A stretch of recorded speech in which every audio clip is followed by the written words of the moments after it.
আপনার চিন্তা চেতনা হবে যে অন্তত আমি যে রাষ্ট্রে বসবাস করি, সেই রাষ্ট্র, আমি যে মহল্লায় বসবাস করি, সেই মহল্লায় যদি কোরআনের বিধান চলে, কোরআন মতো রাষ্ট্র চলে, কোনো অসুবিধা আছে আমাদের? আল্লাহ পাকের কাছে আমরা দোয়া করব, আল্লাহ এমন একটা রাষ্ট্র আমরা চাই যে রাষ্ট্র কোরআন দিয়ে চলবে। কি দিয়ে চলবে? কোরআন দিয়ে চলবে। কোরআন দিয়ে যখন রাষ্ট্র চলবে, তখন আমার বোন, আমার স্ত্রী, মা বোনেরা পথ চলতে কোনো সমস্যা হবে?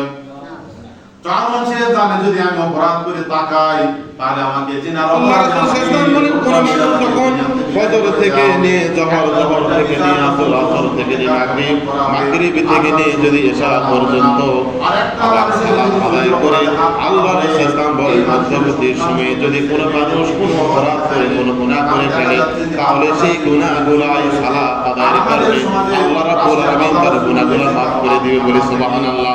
আল্লাহ রাসূল বলেন, কোন মানুষের বাড়ির সামনে যদি নদী বা নহর থাকে, সেখানে যদি কোনো মানুষ দৈনিক